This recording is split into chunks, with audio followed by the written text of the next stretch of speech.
The Benjamin Dixon Show is only possible with listener support. Go to www.thebenjamindixonshow.com to register for our blog and join the Progressive Army. And now, ladies and gentlemen, we are now about to witness the truth. It's the Benjamin Dixon Show. Welcome. Oh, goodness. Just like that, I broke my glasses. Welcome to the Benjamin Dixon Show. I am your host, Benjamin Dixon. It is Monday, January 30th, 2017. Thanks so much for joining us. There is a lot happening in the news. I'll be joined shortly by Professor Matt Sinkowitz. We're going to discuss some of the things that are happening in the news. Specifically, he's joining me to discuss BB, Benjamin Netanyahu, and his casual interference into American politics via Twitter. We're going to discuss that briefly, but we have a lot to cover from the Quebec shooting all the way down to the Muslim ban protest that we saw this weekend. A couple of articles that have gone viral that I want to discuss, including the article covered by Jimmy Dore discussing how this is ultimately the Muslim ban was made possible by Barack Obama. There's an article that he cited that we want to discuss that article. And also an article. Well, actually, no, there's a really viral article out there today discussing the trial balloon of a coup. And it's a good read, right? I mean, I actually could dig some of what it was being said in that. But there's so much happening in the news. I doubt very seriously we'll get to that. But I wanted to mention it for your homework. You could take a look at that article, and we'll just be discussing it tomorrow. And if we have time, we will get some callers in to discuss what's happening in the news. There's a lot going on. And to be quite honest with you, I'm almost at a loss to as to where to start, mainly because they're all really pressing issues. But I think the best place to start is going to be in Quebec, depending on who you ask. The terrible shooting that took place there. And the political spin that happened. So on your screen, you'll see a picture of the perpetrator, or at least the suspect, in the Quebec mosque shooting that took place on last night. His name is Alexander Bissonnette, if I pronounce that correctly. He is accused of killing 6 people. 6 worshipers at a mosque. He has been charged, actually, not just accused, but he has been charged of the killings, and he will be facing trials. He's 27 years old. He was arrested. Now, there's a lot of political spin around this because the original reports was that there were 2 men arrested.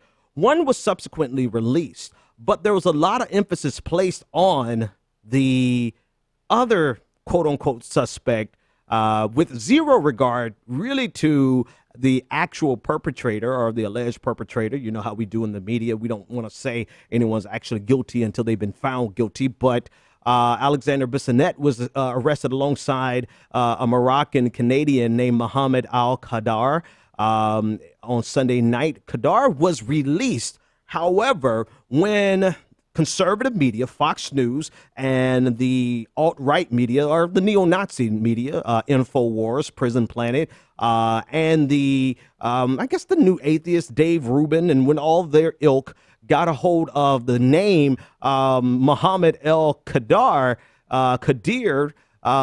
they ran with that and nothing else.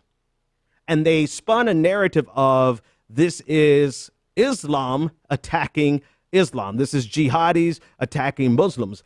More importantly than their concern about the people who were killed in the mosque was the political narrative that they can weave that this was another terrorist attack by Islamists. So therefore, it underscores the necessity of Donald Trump's Muslim ban. Lo and behold, a few hours later, turns out that Qadir was actually one of the worshipers there. He was released, and the only person who is guilty of the shooting, or the only person who is suspected of the shooting, is Alexander Bissonnette, who is considered by his friends to be a pro-Trump supporter, And one woman described him as frequently getting into arguments with her online over feminism. He was anti-feminist, basically an alt-right white supremacist, white nationalist troll on the internet. He did identify as a conservative who supported Donald Trump. He actually also identified with the politics of Marie Le Pen. Actually, he did not get involved into politics, according to some sources, until she visited Canada. Marie Le Pen is a the leader of the French Nationalist Party. I believe she is definitely part of the ever-growing alt-right. And I'm sorry, alt-right is just so catchy, but let's not white nationalist movement across the globe, of which Donald Trump, Nigel Farage, Marie Le Pen, all of them are affiliated, if not officially, by virtue of their politics and their followers. There's a loose confederation there. But the point is that it benefited the narrative of conservatism in the United States to support Donald Trump by this story being cast as one is being committed by a Muslim, when in actuality, and even Fox News ran with it. Fox News made headlines about this, saying that this person was a Moroccan Muslim. Lo and behold, he's just your run-of-the-mill white nationalist, white supremacist, alt-right, probably neo-Nazi sympathizing murderer, terrorist.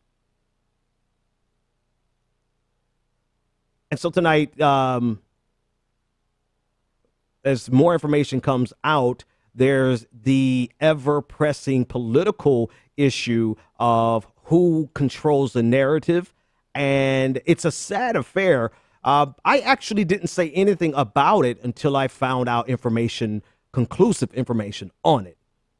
And a lot of times these media outlets rush to put these stories out so that they could be first.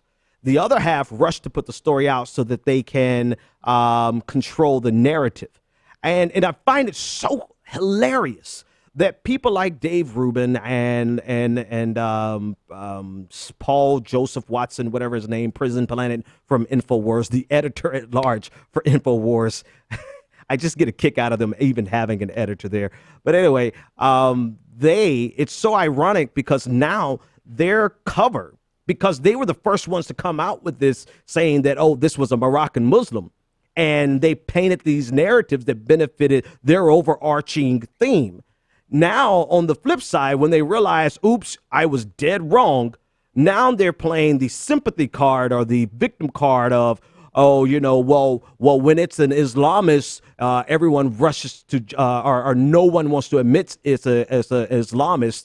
But when it's a right-wing nationalist, see, we're willing to admit, Prison Planet, I'm willing to admit that this was a right-wing terrorist. Well, yeah, because that's what it was. It's not like you have a choice in it. You're going to admit that's what it was because that's who it was. But when it suited you to try to cast a narrative otherwise, you ran with that because you're so interested in politicizing tragedy that even given the tragedy time to breathe for us to find out some information. Now, does everybody do it? I can't say everybody does it. I did not do it intentionally because I said to myself, I need to wait and see what this is all about. And it didn't take 10 hours. But people are rushing to be the first to put a story out, not for the clicks. And then the other half are probably the same. They're not, separate groups. They're probably the same groups. They're also rushing to cast a narrative that benefits their political agenda. But this tragedy is actually the true story, right? In the midst of all of the political spin, we have to take a step back and wonder, is anyone actually going to pay attention to the actual tragedy? Prime Minister Justin Trudeau called it a terrorist attack. They targeted the mosque, and just a lot of lives were lost. And we so quickly politicized it to the point where we missed the fact that 6 people are dead. 6 people are dead because of political reasons, yes, but ultimately 6 people are dead. And we'll discuss the political ramifications as we go along. Let's take this first caller. Caller, you're live on the air. What is your name, comment, and or question? Hello, Ben. It's Jared from Downingtown, PA. How you doing? I'm doing good, Jared. What's on your mind? I want to talk about a story that probably the corporate media hasn't even remotely covered today. I don't watch them anymore. I only watch the History Channel at this point. That's probably the only thing I watch. I want you to get out a yellow calendar, and I want you to mark the date of January 30th, 2017. This is the date when we can say Donald Trump is now officially a war criminal. Donald Trump, in a U.S. military raid in Yemen, 30 civilians have been killed, including 10 women and children. Yep. And here's the most striking thing. An 8-year-old girl, the sister of the 16-year-old American of Alman Awlaki, was killed. Yeah, Awlaki was killed in the raid. Yep. So Trump, when Trump said in December 2016 he was going to kill the women and children, he wasn't joking. Yeah. He was serious. Yep. And now he's doing it. So this is the date when he's going to now go down officially as a war criminal. Yeah, actually, And last week with the bombings, but go ahead. You're absolutely right, and you actually are leading into the story that I was going to cover about that. Hey, Jared, thanks so much for the call. It's always a pleasure. Speaking on what he's referring to, the U.S. strike in Yemen, which killed about, like you said, 30 people, 30 civilians, and a U.S. commando was killed underneath the direct orders from President Trump. This is now resting at his feet. So we'll cover that story momentarily. Thanks for the call, Jared. 857-600-0518. If anyone else wants to join the conversation, again, we'll be joined momentarily by Professor Matt Sinkowitz. He is a professor here at Boston College, and whenever I can, I get a chance to speak with him about issues in the Middle East, particularly pertaining to Israel, Benjamin Netanyahu, here in the United States with AIPAC. And Professor's already ready. He's ready to rock and roll. Professor, how are you? Thanks so much for joining us. How you doing? I'm doing great. I missed you there for a second, audio-wise. Again, thanks so much for joining us. Let's jump right into the story because there's so many stories happening this week. The one I wanted to talk to you about, and again, it's always a pleasure to have you. I want to talk about Benjamin Netanyahu's tweet, which, to say very lightly, rubbed me furiously the wrong way. This really ticked me off to the point where I was like, you know what? Let me just be quiet, because ultimately what would happen is I'll be accused of anti-Semitism for saying anything. And so instead of that, I said, let me just shut my mouth and then talk to my friend who is an expert in the areas. What did you think? Actually, let me read it. I'm going to pull it up on the screen for my for our viewers to this. Hang on a second here. If I can find it. Doesn't look like I can find it. It's on the screen behind me. So let's take that. I'll put it up here. So here it is. He says, President Trump is right. I built a wall a long time. I'm sorry. Hang on. Let me turn around. Along Israel's southern border. It stopped all illegal immigration. Great success. Great idea.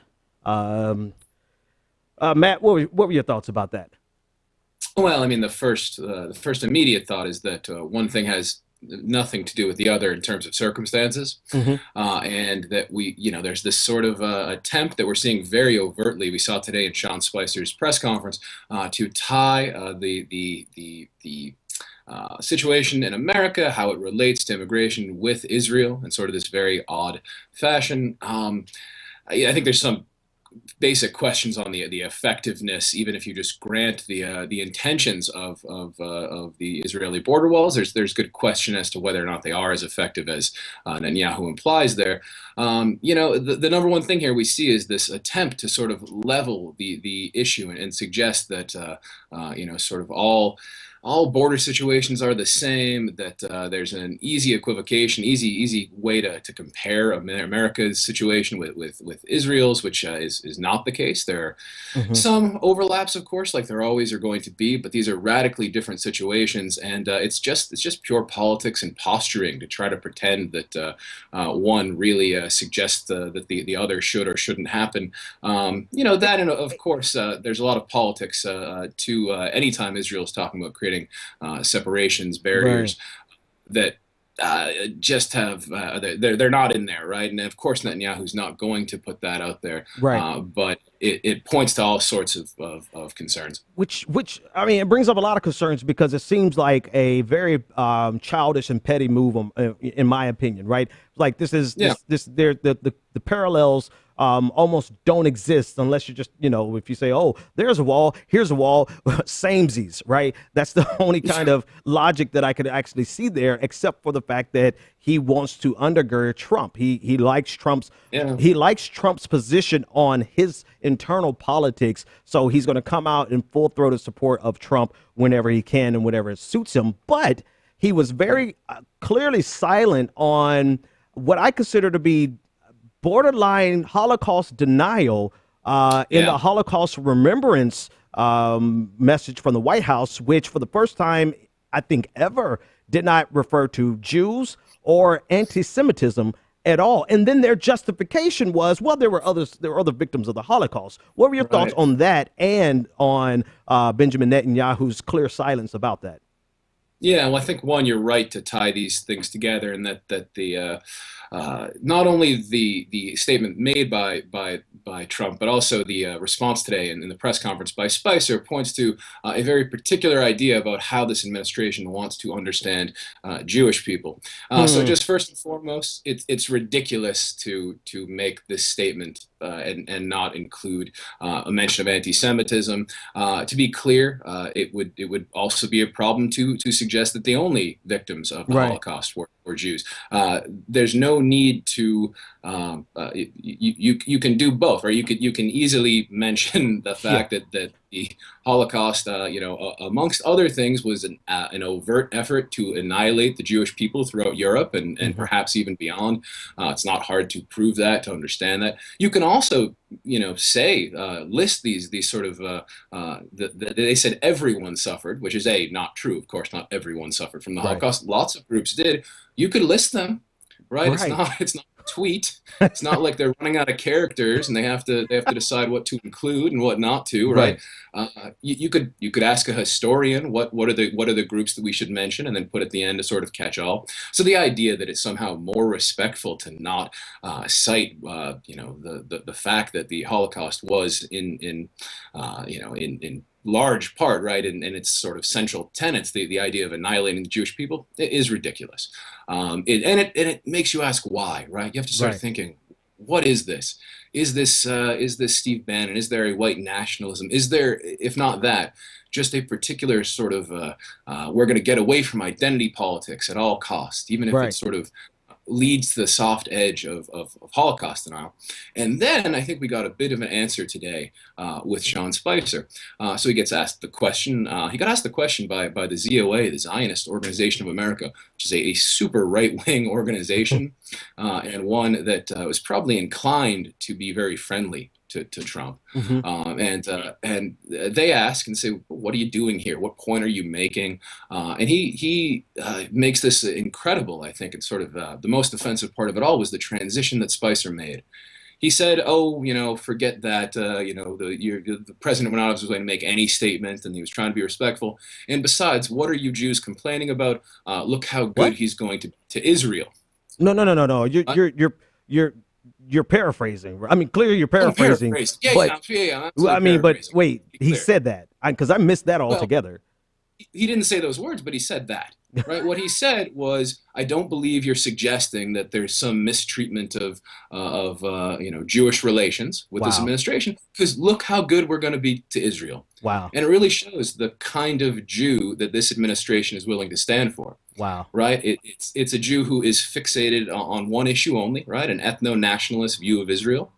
right? It's a Jew who sort of reinstills the idea, perhaps, that Jews are other, right? In the United States, that America maybe is a Christian nation, and so as long as we'll like Jews, so long as they are pointing to this other place that someday they'll go to. At the very least, it denies the diversity of Jewish culture, the fact that Israel is not the centerpiece of every aspect of Jewish life, and it's really something. You hit on something there that I actually wanted to ask you about, and I know you're pressed for time, and we have like 18, 20, 30 dozen other stories to cover, but you hit on something there that I have to unpack. There's this relationship that I've never, actually I kind of understand, but I never understood from the Israeli or the Jewish perspective between dominionists, Christian dominionists, who really look they look favorably towards Israel almost because of apocalyptic in apocalyptic terms, and I never understood why there would be a faction of Israelis or Jewish people or Jewish Americans who would accept the terms of that relationship. Do you know what I'm referring to? Maybe you could put it in better words than I can. Oh, for sure. It's for sure, and I think there's an interesting, it's not exactly that, but sort of parallel thing going on. So historically, there has been a significant chunk of both the Israeli and the diasporic Jewish population who says, look, the number one thing to worry about is the survival of Israel. Any friend of Israel in the short term is worth making. Deal with the long term later. Right, Israel from its start was self-conceived as being something about to be pushed into the sea, about to be destroyed. There's complications to that history. There are elements that are overstated, but it's certainly true that Israel was created in a hostile situation, right? A hostile situation for a lot of people. Not just Israelis and Jews, Right. but including Israelis and Jews. And so there have been, for the most part, from the sort of right-leaning side of the Israeli political spectrum, there's been an acceptance to say, look, we'll deal with the Messiah when the Messiah comes. For now, we'll take their money, right? And it's like it's an uncomfortable thing. I don't mean to laugh. I don't mean to laugh, but could we boil it down to the fact that they don't believe in the Messiah? They don't believe the Messiah is coming back, so they're like, whatever, we'll take their money. Yeah. Okay. Yeah. No, it's true, but I think I'm quoting I forget, Gershom Gerberg has said this, maybe others.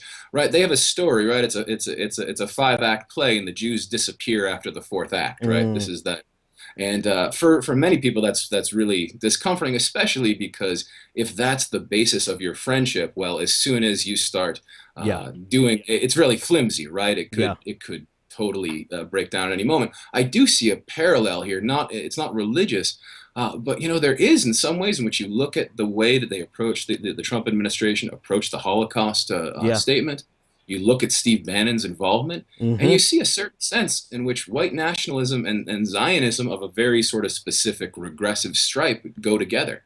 Wow. Right? If you're a person who believes in ethnic essentialism, right, which is what white nationalists believe, right, then Israel's not really a problem, regardless of what you think of Jews. You say, oh, that's where they go, right? Okay. We'll send them over there. Yeah. And this is a similar possibility, right? Kind of like the one you mentioned with the evangelicals.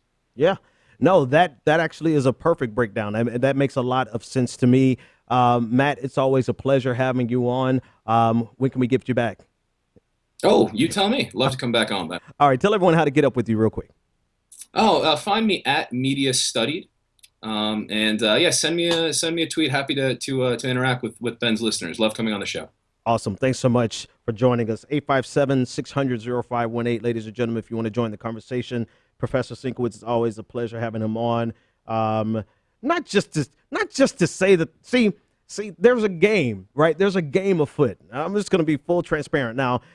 In full transparency, I respect his opinions, and I think he has a very robust critique that actually can lend insight to a lot of people. I'm learning a lot from him. That's why I get him on the show a lot, because I'm not an expert in that field by any means. My expertise is international relations. That's actually what I've studied. Economics to a certain degree. I have limited, some master's work there. I don't have expertise in Israel, Palestine, so I lean on him and other voices. That's one thing. But then there's a game afoot of identity politics, right? Because I would clearly, if I said the exact same thing that Matt just got through saying, I would be considered to be anti-Semitic. So not only am I learning from him, but he's also doing a good service for not only our show, but the conversation at large, because most people who are not Jewish cannot say half the things that he says without being called anti-Semitic. Just ask Keith Ellison, right? Who didn't say anything controversial, but I digress. 857-600-0518 is the number to call. Let's take this caller real quick while we transition. Caller, you're live on the air. What is your name, comment, and or question? Caller, you're live. Is this me? You're live already. Yep, you snuck in there real quick. What's your name? Okay, cool. Well, I just wanted to call and say. Well, whoa! You got to tell me your name. You got to tell me your name first. Okay, sorry.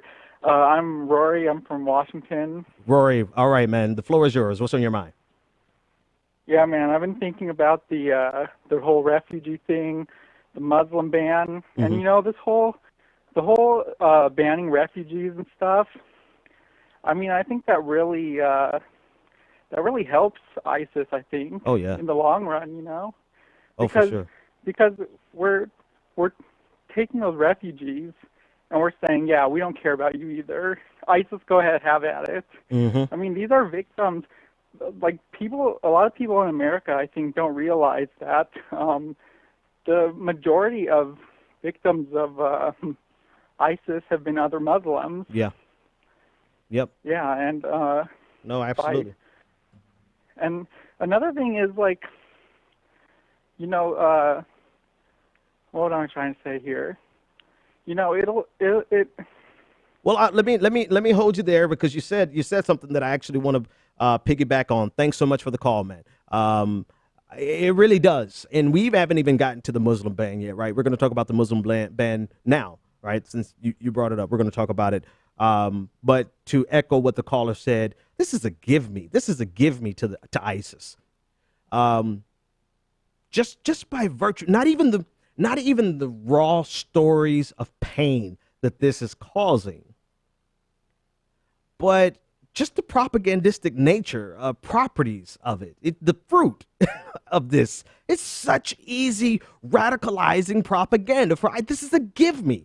And this is what some senior officials, former like CIA officials, not that I really care too much what they say, but when they're right, they might be right twice a day. I'll quote them. But most officials from previous administrations, including Obama, Bush, Clinton, Bush 1, they realize this is a handout to ISIS. This will radicalize people very quickly. Now, don't get it twisted. Bombing them is probably the greatest radicalization tool, right? Because when I saw pictures of children being separated, I'm not talking about the bombing, just the 5-year-old who could not connect with his mother, who was Iranian, for hours.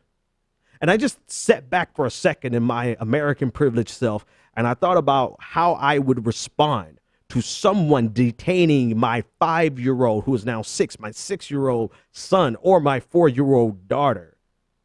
I became a terrorist in my mind right then, because I'm going to that airport and I'm laying everybody out until I get my child. You cannot predict how people will respond to people harming or isolating or basically kidnapping their children.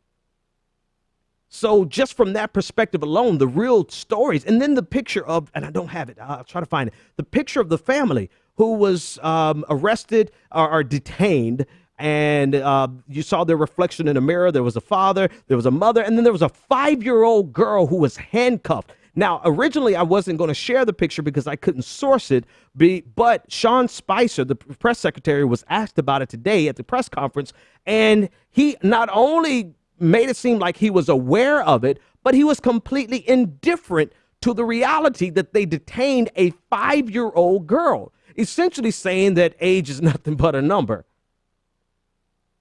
And you wonder why people get Like, think about it from the American privilege perspective. Most of us would go, and I'm going to do my best not to curse because somebody let me know they have their kids that are listening to the show. But most of us would go bat crazy if somebody detained our child.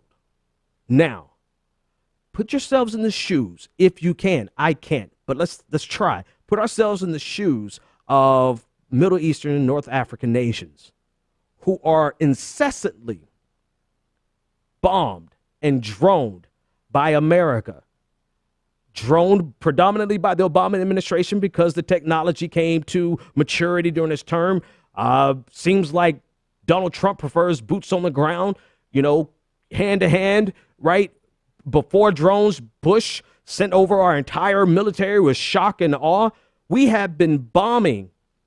We have been interfering in the region forever. I think one of the first times America as an official nation got involved was the Battle of Tripoli in 1780. Thomas Jefferson sent Marines to Tripoli. It's so embedded inside of American lexicon. It's a part of the Marine hymn. From the shores of Montezuma to the shores of Tripoli. I'm not a Marine, so I don't know it, but I know that line. To the shores of Tripoli. We've been messing with the Middle East since then. And so, of course, it only makes sense that we are going to get blowback from people who have been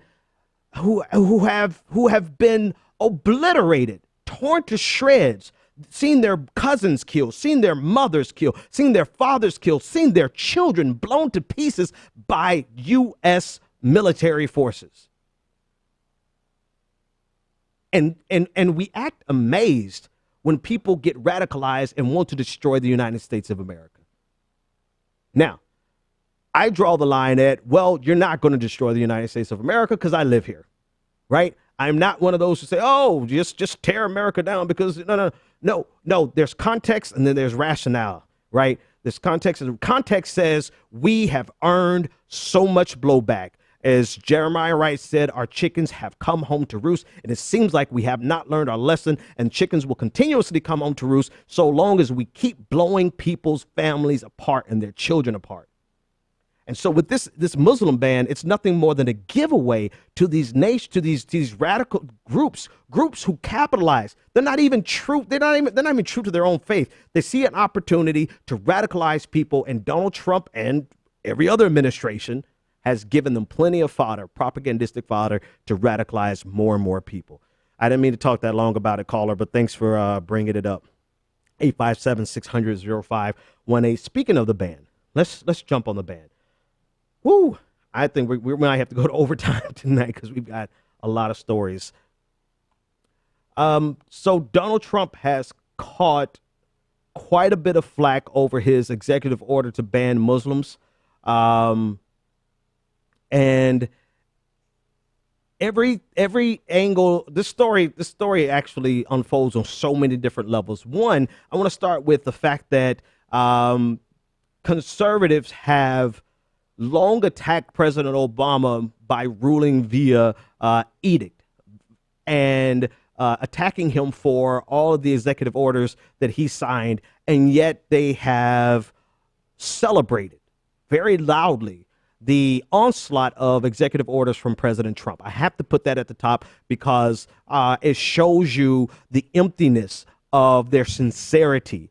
And I don't point it out for us to say, ha, ha, ha, you're hypocritical. I point it out for us to say, never regard a single feeling, argument, anything from conservatives because they are soulless. They are beyond hypocritical. They are beyond opportunistic. They are monsters. Why would we ever regard what they have to say? And the best demonstration of their monstrosity, I guess, the best demonstration of how devoid of substance and character they are is this ban of Muslims. Now, the second thing I want to talk about is this attempt to say it's not a ban on Muslims. Well, that's not true. That's not true because the intent is everything. Donald Trump promised on the campaign trail that he was going to ban Muslims. Can't remember? Here it is. Is calling for a total and complete shutdown of Muslims entering the United States until our country's representatives can figure out what the hell is going on. All right, his own words. So his intention during the campaign was to ban Muslims. Yeah, Ben, but that doesn't mean that he actually was going to do it when he got into office. All right, evidence two, Exhibit B would be Rudy Giuliani on Fox and whatever this lady's name is. How did the president decide the 7 countries? I understand the permanent ban on the refugees. Okay. Okay, talk to me. Tell you the whole history of it. So All right. when he first announced it, he said Muslim ban. He called me up. He said, put a commission together. Show me the right way to do it legally. I put a commission together with Judge Mukasey, with Congressman McCall, Pete King, whole group of other very expert lawyers on this. And what we did was we focused on, instead of religion, danger. The areas of the world that create danger for us, which is a fact. All right. So Exhibit B, Rudy Giuliani was approached by President-elect or President Trump, depending on when this conversation took place, and he expressed to him again that he wanted to institute a ban on Muslims. Then he said, how can I do it legally? And Giuliani said, well, we can't do it based on religion. And so he gives them 7 countries that are based on risk, et cetera, et cetera. But the intent is clear. Can we get past this fatuous defense of Donald Trump? Well, actually, I'm going to unpack the hell out of this in a second because it shows you exactly what we're dealing with. Donald Trump wanted to ban Muslims. Donald Trump wanted to ban Muslims during his campaign. When he got elected, he wanted to find out how he could ban Muslims. Rudy Giuliani said we can't do it based on religion. And so he came up with this as the closest substitute as he possibly could. And so people are saying, oh, this is not a ban on Muslims, but the intent is clear. And I won't even go into the nations that he did not choose, right? The other Muslim nations that he did not choose. But here's what I want to point out. All of these people who are now defending Donald Trump, particularly conservatives, who are defending Donald Trump, saying, oh, it's not a ban on Islam. Wait a minute. Isn't that what made you like him in the first place? Didn't you run behind and support? Oh, he's going to ban Muslims and because we got to figure out what the hell we're going to do. That's why you liked him in the first place. You should be upset at Donald Trump for trying to weasel his way out of his campaign promise of banning Muslims. But because this is a team sport, politics is a team sport, and because they can never let their team be wrong, they would rather change the very reason they supported Donald Trump because they're clear on their bigotry. Let's not.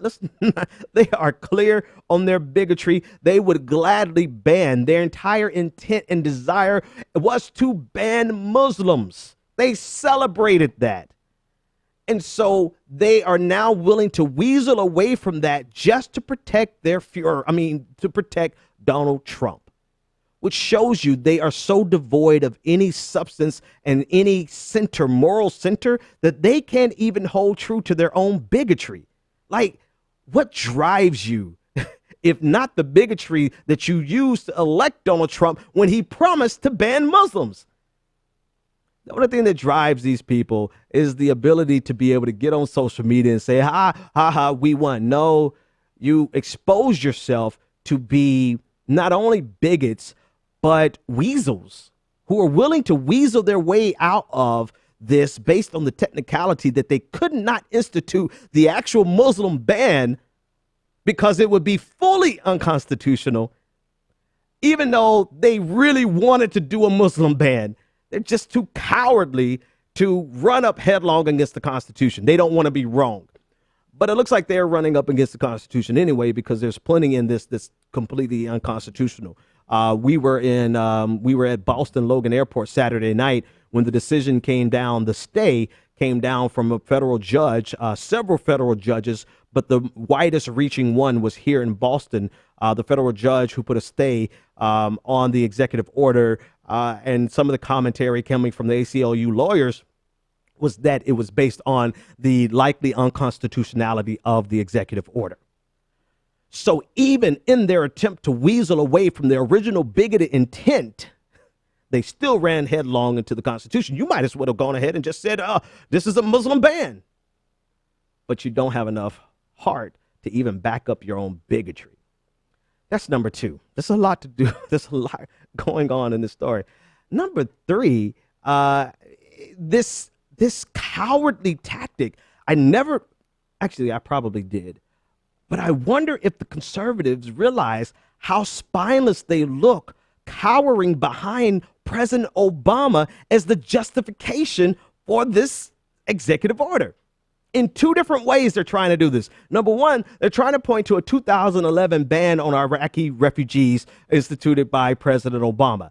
And this is what Donald Trump himself said. He said, my policy is similar to what President Obama did in 2011 when he banned visas for refugees from Iraq for 6 months. Then seven countries named in the executive order are the same, or these 7 countries named in the executive order are the same countries previously identified by the Obama administration as sources of terror. So he's doing two things at once. He's identifying the 2011 ban on refugees from Iraq, and we'll unpack that. And then he's pointing to a piece of legislation that President Obama signed in 2015, which was actually an omnibus bill, which was an entire, if you know what an omnibus bill, you realize everything is jam-packed into the omnibus bill.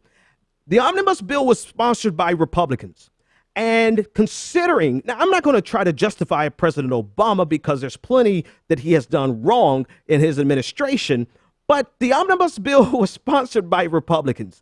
It was passed by a Republican-controlled Senate and a Republican-controlled Congress, and it contained budgetary items. What did you expect President Obama to do? He signed it. So, yes, he is culpable in identifying these 7 nations. However, this was not something that President Obama identified as these are our threats, and so I'm going to institute a ban on these 7 countries.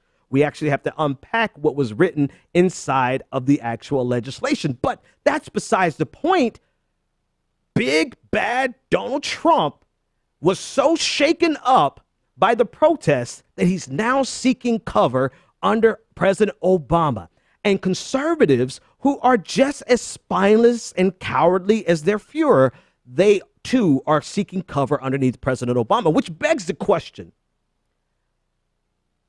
Are you guys in love with President Obama now? I mean, really, think about it. If Donald Trump did something that you liked and you believe that it was made possible by President Obama, that means that conservatives should be thanking President Obama. And collective heads of conservatives are exploding because they can't deal with the cognitive dissonance. All right. But more specifically, let's go to the one that Donald Trump identified very clearly. He talked about the 2011 ban of Iraqi refugees. Number one, Obama's quote unquote ban on refugees. And this is according to Foreign Policy. John Feiner actually wrote a beautiful piece, insightful piece, not really beautiful. It was very insightful. He said that Obama's was focused on citizens of a single country. And then he said, quote, and then only to refugees and applicants for special immigrant visas.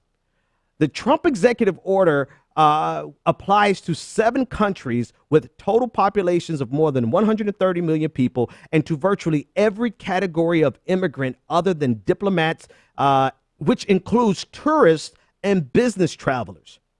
So President Obama identified a problem with refugees from Iraq, very specific to that nation, because we have had incidents where people were able to circumvent our immigration process and be a terror threat, right? So there was a situation where there was an immigrant who was implicated in a terrorist act who got through our process. And so President Obama, trying to protect America and all that jargon, instituted this ban. But it was not a blanket ban like Donald Trump has done.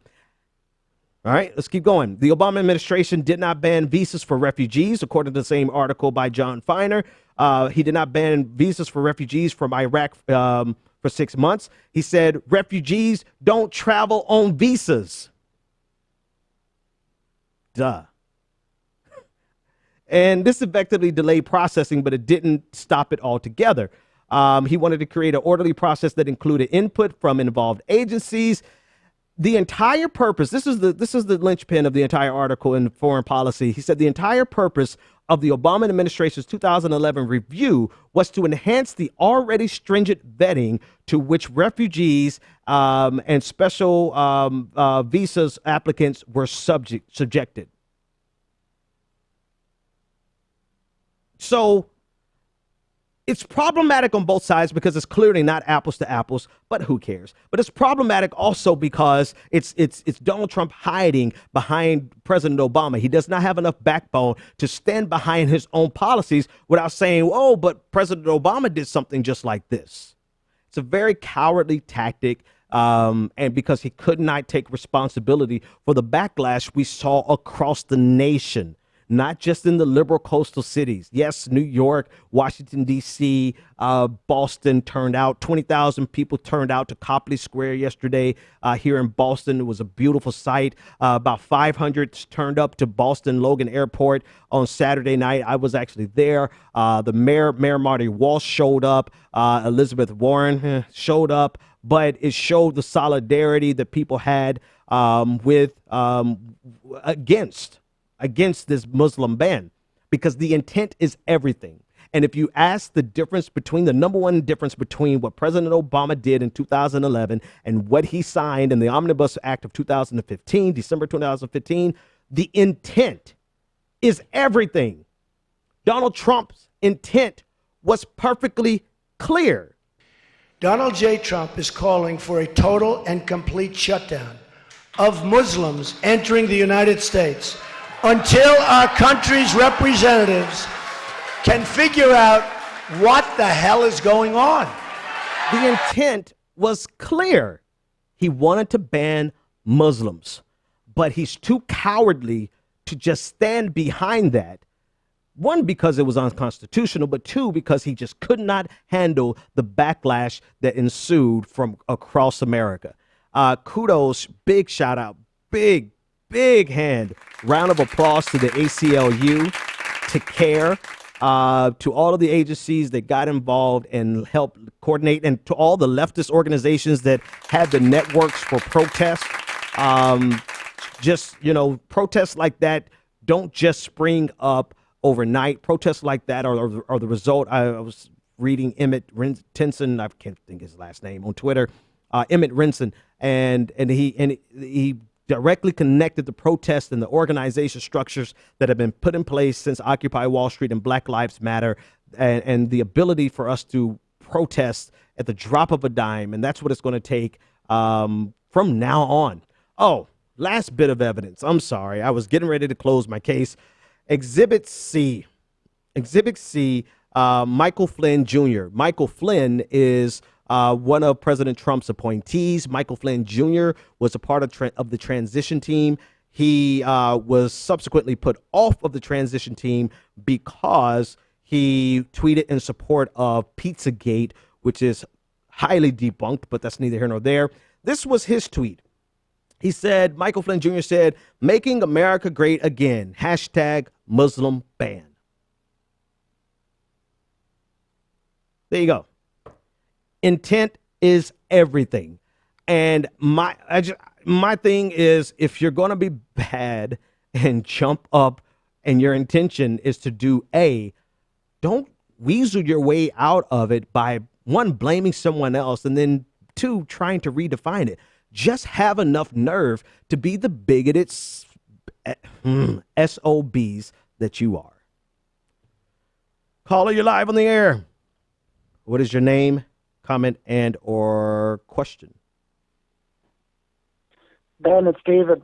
David, what's going on, man? And I know you have a packed show, so I don't want to stay on too long, but I needed to give you some breaking news. Yep. You didn't get to the story yet. Oh, it's coming. About the acting attorney general. It's coming. It's coming. I see it updated in my OneNote. You can give us a summary. Go ahead. So acting attorney general Sally Yates has been fired by President Trump. I hate saying that. Hate calling him that. Yeah. It is what it is. I didn't mean to, so I probably won't do it again. And because she said that she would not defend the ban in court. Yep. And in his place, Dana J. Buente, the attorney for the Eastern District of Virginia, has been put as acting attorney general, and he has told the press that he will enforce the ban. Of course. Thanks for the call, David. I'll jump into that now. If you take a look at that tab, I gave you the statement. Great. Appreciate it. 857-600-0518. Yep. That's the kind of night it is. So, Sally Yates, left over from the Obama administration, earlier this afternoon said that it was inconsistent with the values of the Justice Department to back this executive order in court. And so she sent out word throughout all the Justice Department that they would not defend this this executive order in court. Now, as soon as I read that, I knew it was only a matter of time. I figured it would happen before the show, but Sally Yates has since been fired. And this is the statement from the White House saying the acting attorney general, Sally Yates, has betrayed the Department of Justice by refusing to enforce a legal order designed to protect the citizens of the United States. This order was approved as approved as to form and a legality by the Department of Justice Office of Legal Counsel. Mrs. Yates is an Obama administration appointee who is weak on borders and very weak on illegal immigration. Now, pause. I guarantee you that's the only line that Donald Trump actually put in there. Donald Trump is so, man, maybe we should just make this explicit across the board and like, no kids, don't ever let your kids listen, but I'm going to try. Donald Trump is so effing transparent. He only has 2 words, huge. No, 3 words, huge, weak, and sad. That's the extent of his vocabulary. But anyway, let me continue reading. Mrs. Yates is the Obama administration appointee who is weak on borders and very weak on illegal immigration. It's time to get serious about protecting our country, calling for tougher vetting. I don't have my glasses tonight, so I definitely got to zoom in. Calling for tougher vetting for individuals traveling from 7 dangerous places is not extreme. It is reasonable and necessary to protect our country, blah, blah, blah, blah. Tonight, President Trump relieved Mrs. Yates of her duties and subsequently named Dana Buente, U.S. Attorney for the Eastern District of Virginia, to serve as acting Attorney General until Senator Jeff Sessions is finally confirmed by the Senate. Boom. All right, so I knew she was going to get fired. She knew she was going to get fired when she did this. Let's be clear. She knew she was going to get fired when she did this, but hats off to her for doing it. There's a lot more to this story because there has been a stay from several federal judges, yet the Department of Homeland Security has continued to enforce the executive order. So we have a clear constitutional crisis on our hand, and the executive branch is moving as though they have that there are no checks and balances, as if the judiciary didn't have any authority or any jurisdiction over whether or not these executive orders were constitutional.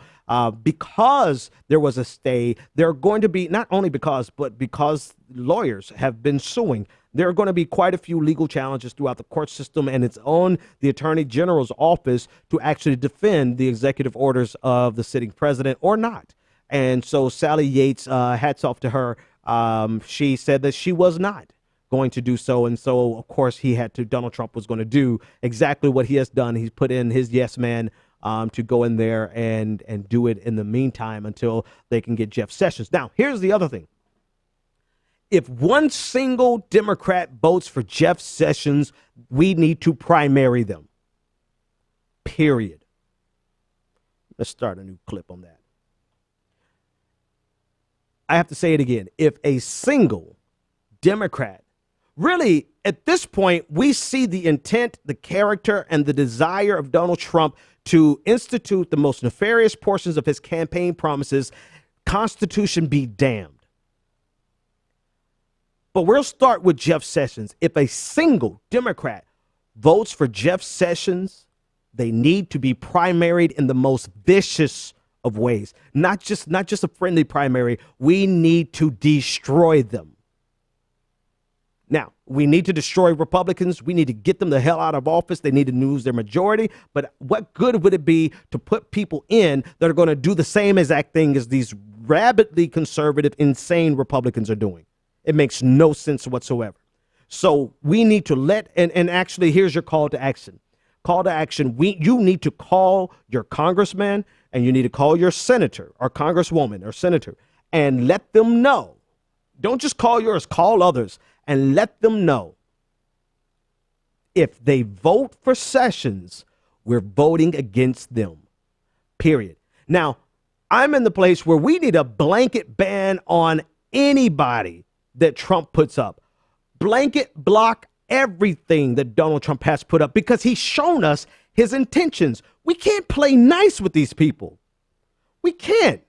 This is not politics as usual. This is not, oh, they're doing something we disagree with, so we're going to play politics with them like the Republicans. This is not, oh, they're trying to pass a policy that we normally would agree with, the Affordable Care Act.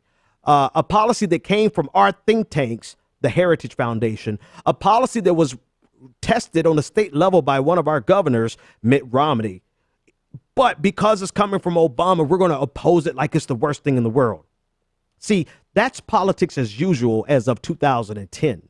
That's not what we're facing. We're facing policies that are unconstitutional, that are detrimental to specific groups in our community, in our nation, that are targeting the least among us. We're dealing with the bigoted wet dreams of Nazis, white supremacists, white nationalists, and you can call them all right if you want to, but they're all, I'm trying so hard not to cuss. They are all the children of Donald Trump. Let's just call it that.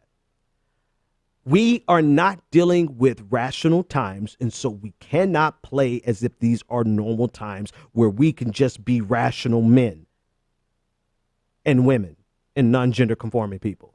We can't. They are playing this as a zero-sum game. Winner takes all, and in this case, the winners are Nazi sympathizers and Nazis themselves. Ask Richard Spencer.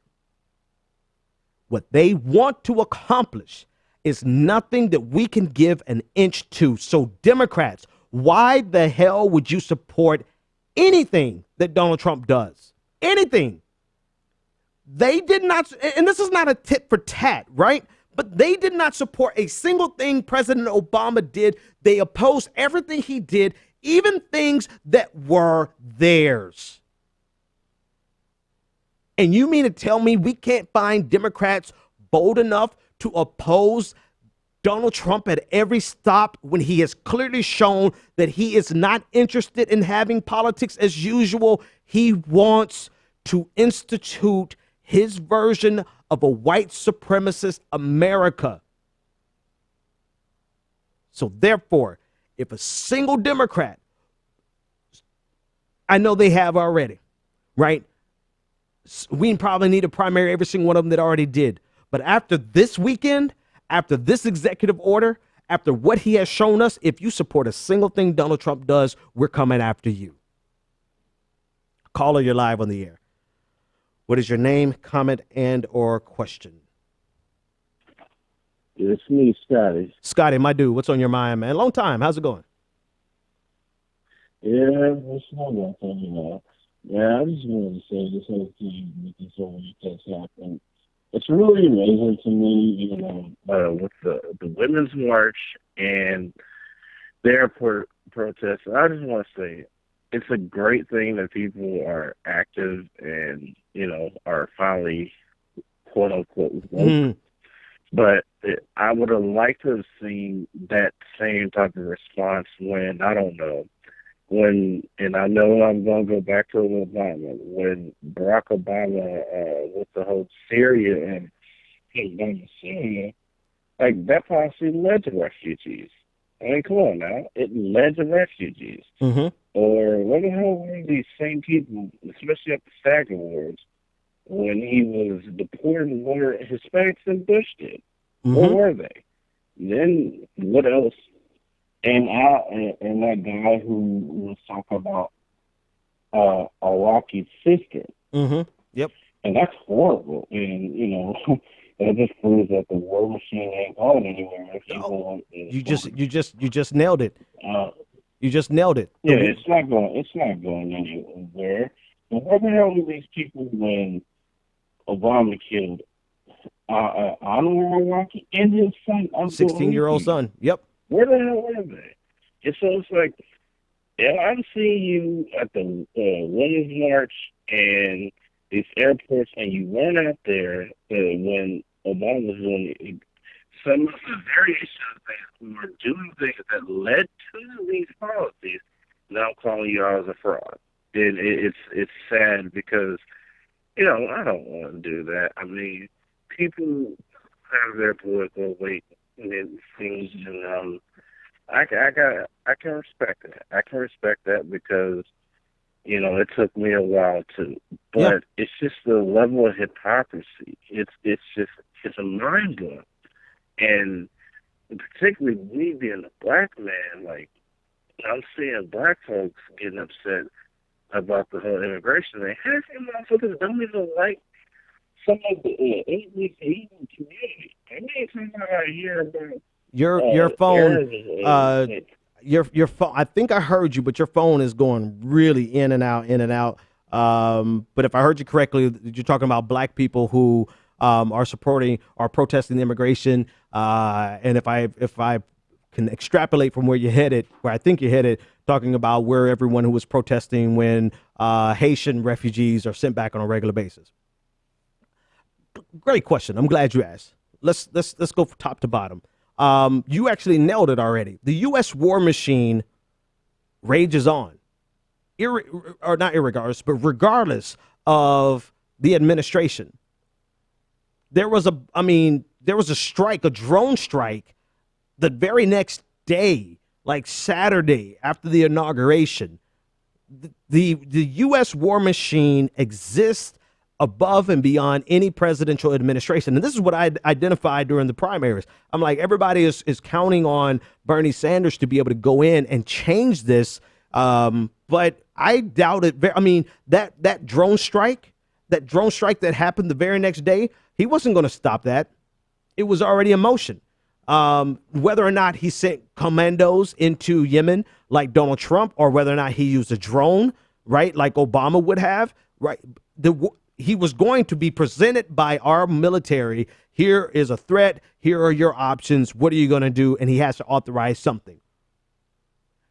The U.S. war machine rages on. The U.S. war machine is the status quo of America. And it takes people a while. Some of the people protesting, this is their very first time protesting. Some of them been protesting at everything. So they should know, right? They should know that where were they when all, we should have this type of energy when we're bombing the hell out of people. But we don't. You know why? Because it is the status quo position of the United States. It's not outside of the norm. Like I mentioned, we've been screwing around in the Middle East and North African nations since around 1784, whatever. I'm not that best at history, but whenever Thomas Jefferson was president, he sent Marines to Tripoli.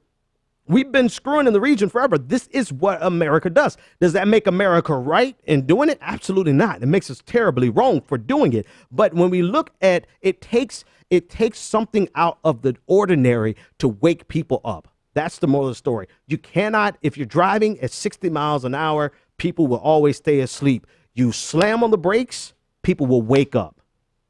Or if you accelerate extremely fast, I don't know, you have to do some serious acceleration.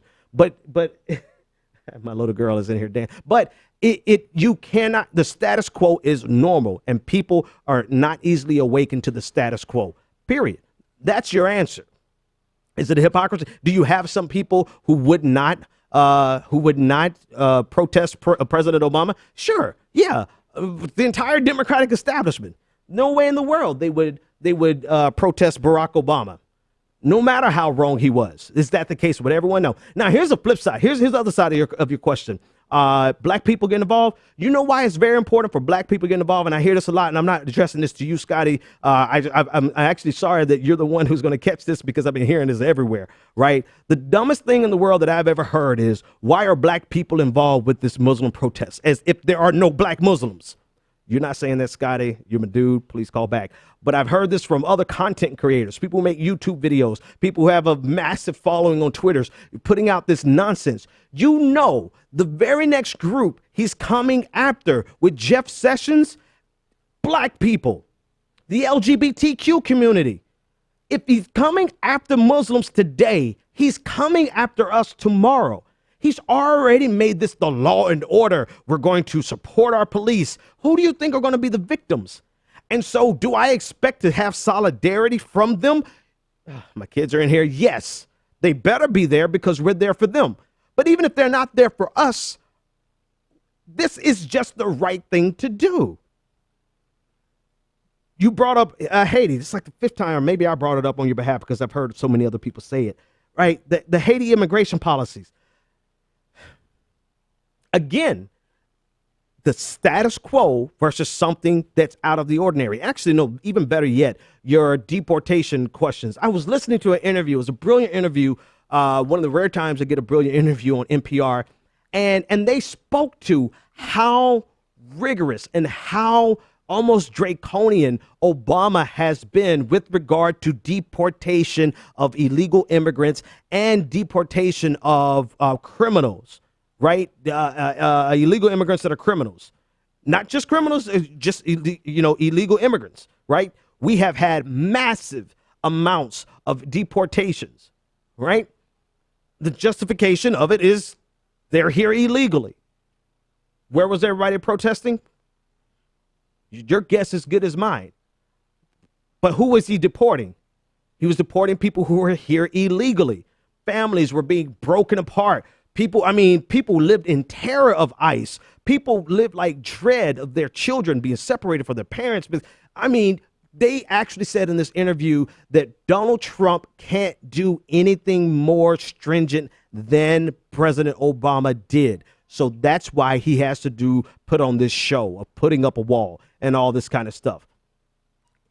If you don't like America's immigration policies, you have to look at the connecting strand throughout every single administration. We have had a ramp up. President Obama has kicked the football so far down the field with the illegal immigration that Donald Trump can't even outdo him. But here comes Donald Trump to outdo him. Not only has he banned illegal immigrants, but he's banned people who have actual visas, permanent residency. Some of them cannot even get back into the country.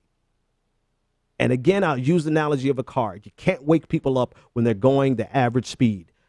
They're only going to wake up when you slam on the brakes. And Donald Trump has slammed on the brakes of America, and people are waking up. And you know what? It's up to us who knew the problem before to educate them and help bring them along the way, to show them, to connect the dots, that it's not just Donald Trump.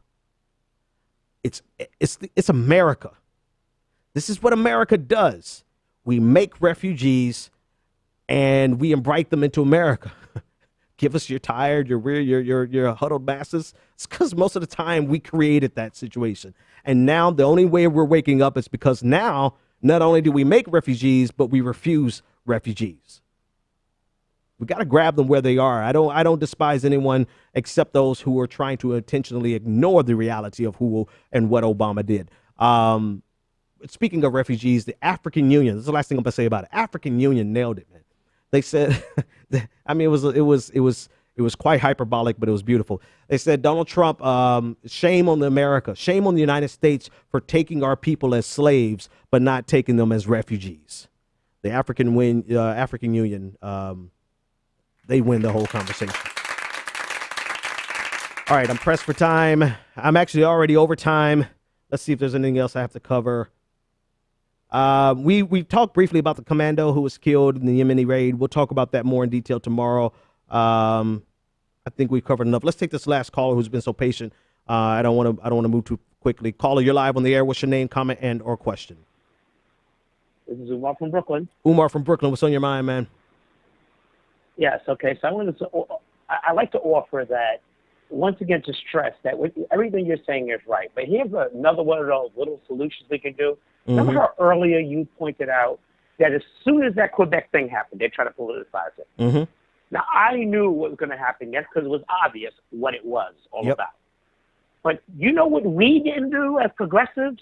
We did not politicize it when the truth came out. There goes one of those things that we could do. See, because I'm on a tip now. I was at the protest at Battery Park, and I met them, and I know I'm with Hillary supporters and Obama, or people who don't know everything about Obama or don't want to listen. And I'm at that point now is, yes, you're right what you just said before. Yes, we have to bring him to the truth of the whole thing. But right now, Trump is a symbol. Let's use the symbol. There wasn't woke before. Okay, everybody is absolutely right. They're woke now. And now you have an opportunity, because I feel like if you keep pushing them aside on you supported Hillary, you supported Obama. Remember, we needed that midterm crowd next year? Well, that midterm crowd is in the marches. Yeah. That midterm crowd is in them things. Yeah. I'm like, I had a diametric problem with the cab drivers of New York and the Uber thing. And I'm like, you're kidding me. The people who won't pick me up want me to support them now over Uber. But hold it. Uber does have a CEO or vice president who literally came out for Trump. Okay, they need to be punished. Delete Uber. And if I have to be shoulder to shoulder with the same cabs that won't pick me up when I'm in a rush at 34th Street, right now, I got to push that other thing aside. Good stuff. And use the symbol. Politicize it like they do, because it simplifies the message, it pulls people together, and you draw more people in, because you don't want this to dissipate later on, because we're still infighting over our differences. Ooh, Umar, you done took me into probably another 10 minutes of thank you, man. You always say, Umar, we need a segment for Umar. Seriously. Umar has probably taken me into another 10 minutes. Matter of fact, I'm going to separate the clip here. Listen, let me say this. There's some people whose entire framework of understanding and political awakening occurred underneath President Obama. And it is very difficult for them. And I'm giving people the benefit of the doubt. Some people who I'm getting ready to talk about are just doing this maliciously. But there are some people whose political awakening happened underneath President Obama, and they find it very difficult to transition from criticizing President Obama to criticizing the clear and present threat that is Donald Trump. Now, that's being benevolent. That's saying that, it takes actual mental work to change your paradigm from constantly criticizing, and rightfully so in most cases, President Obama, to realizing that President Obama is no longer on the scene. Same exact thing with Hillary Clinton. Hillary Clinton is no longer on the scene. Yes, I know there's some dregs of society that remain. There's some vestiges of the Clinton campaign that need to be purged. We'll get to them. But the very clear and present threat is what Donald Trump is doing. You cannot compare what Donald Trump is doing right now, because it is outside of the status quo. And we have people who are very comfortable inside of the status quo who are now having an awakening. And we, like the last caller said, Umar said, we 100% need their vote. If you want to change America to be far more progressive than it has ever been, you're not going to be able to do it without those status quo voters who are now awakened because of Trump. It just won't happen. We don't have the raw numbers to isolate them and to exist and to win office without them. The challenge on us is to keep them awake when the next Democrat gets in office, because that is one of the most dangerous times where people fall asleep. Now, that's the critique, very nice critique of people who have a hard time transitioning from criticizing Trump, criticizing Obama, criticizing Clinton to criticizing Trump, because they had their political awakening. And it's very difficult. The flip side of it, you have some people who know they can get clicks off of still attacking President Obama because they're playing to the audience that all they know is criticize Obama. and criticize the Democrats and criticize Hillary Clinton. And they're very maliciously so seeking any narrative they can find that would tie President Obama to everything that Donald Trump does, because they're completely opportunistic, knowing full well that they can generate X number of dollars by putting out a video connecting this to President Obama. Those people are now a detriment to the progressive movement in the most significant way, because they are undermining our ability to catalyze, or to capitalize rather, on the average voter who is now being awakened. Instead of embracing them and waking them even more, we're pushing them away by making everything about President Obama because you got to get your YouTube quota up. Those people are very dangerous to the movement. They're just as dangerous to the movement as Joy Ann Reid, who's doing the exact same thing on behalf of Hillary Clinton.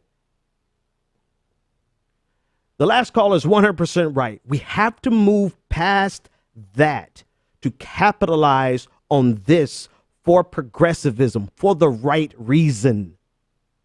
But we have people who have to make everything like, I think the last category, I'll leave it here. I think and we'll go home. Some of them just aren't talented enough to actually find a critique of anything other than what they learned how to critique during President Obama. They learned their platform. They got their following. They made all their connections based on criticizing Obama.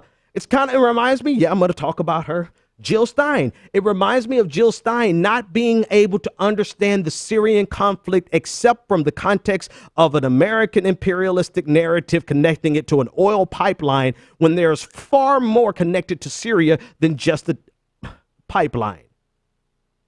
And it shows the limits of their ability to connect the dots of what's going in the world outside of a paradigm that they have generally accepted. There's more happening here than President Obama. That's the moral of the story. There's far more.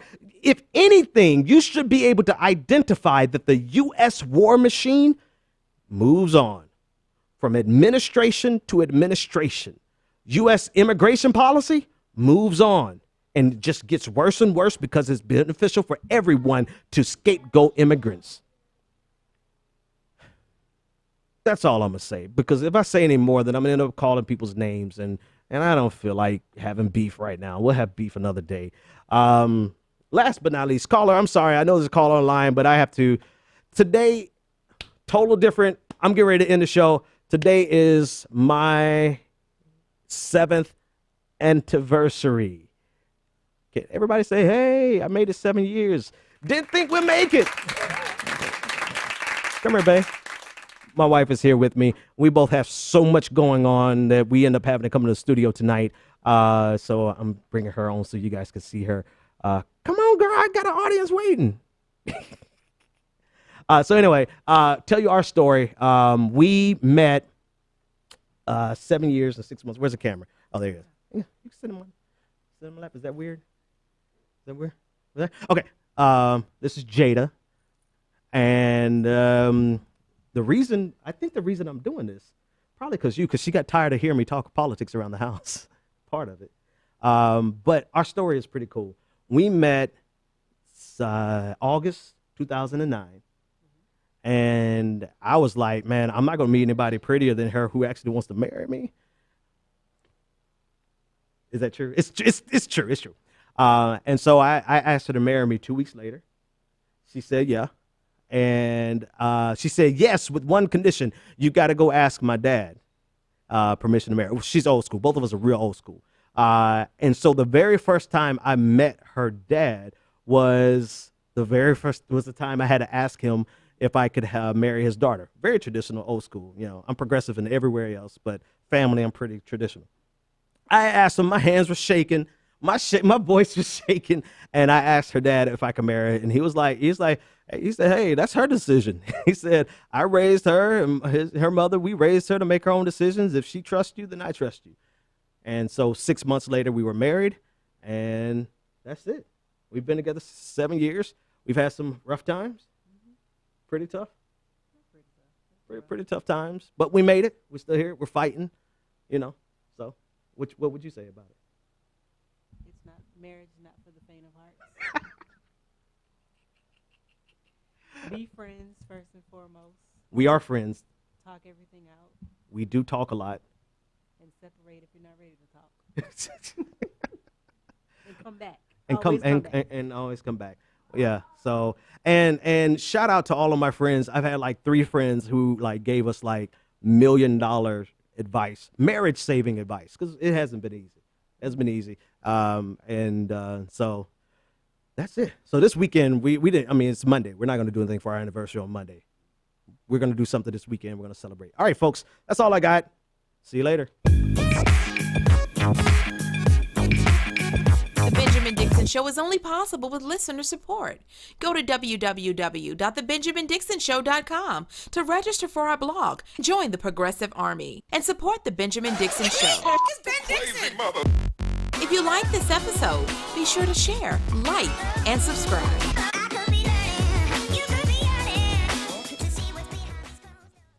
Consider becoming a Patreon. Go to www.patreon.com/The BPD Show and support The Benjamin Dixon Show.